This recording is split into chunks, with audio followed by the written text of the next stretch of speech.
పల్నాడులో ఇంకా ఉద్రిక్తతలు చల్లారలేదు. జిల్లా వ్యాప్తంగా ప్రస్తుతం 144 సెక్షన్ కొనసాగుతోంది. నరసరావుపేటలో ఎమ్మెల్యే గోపిరెడ్డి శ్రీనివాసరెడ్డిని హౌస్ అరెస్ట్ చేశారు. టీడీపీ అభ్యర్థి అరవింద్ బాబు కూడా గృహ నిర్బంధంలో ఉన్నారు. ఇద్దరి ఇళ్ల వద్ద కూడా పోలీసులు మోహరించారు. 2 ఇళ్ల మధ్య బ్యారికేడ్లు ఏర్పాటు చేశారు. రాకపోకల్ని ఆపేశారు. నరసరావుపేటలో ఎమ్మెల్యే కాసు హౌస్ అరెస్ట్ అయ్యారు. పిన్నెల్లి రామకృష్ణారెడ్డి సోదరుడు వెంకట్రామరెడ్డి కూడా హౌస్ అరెస్ట్ అయ్యారు. ఇక మాచర్లలో భారీగా మోహరించారు పోలీసులు. వాహనాలను క్షుణ్ణంగా తనిఖీలు చేస్తున్నారు. నేతలు పర్యటించకుండా ముందస్తుగా హౌస్ అరెస్టులు చేస్తున్నారు.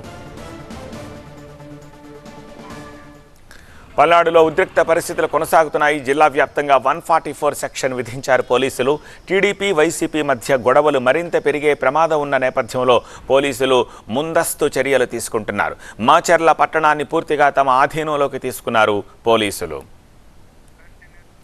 నరసరావుపేటలో ఎమ్మెల్యే గోపిరెడ్డి శ్రీనివాసరెడ్డి, టీడీపీ అభ్యర్థి అరవింద్ బాబు హౌస్ అరెస్ట్ అయ్యారు.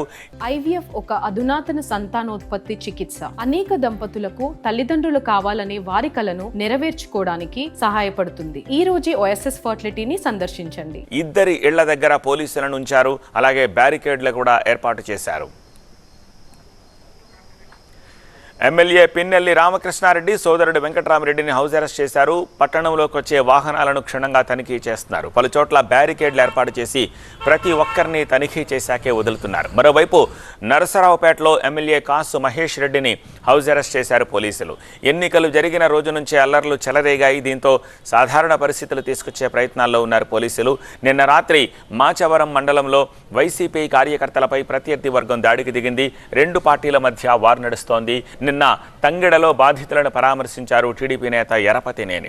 అదే సమయంలో కొత్త గణేశునిపాడిలో బాధితులను పరామర్శించారు ఎమ్మెల్యే కాసు మహేష్ రెడ్డి. ఆ సమయంలో అటు పోలీసులకు ఇటు ప్రత్యర్థులకు హెచ్చరికలు జారీ చేశారు.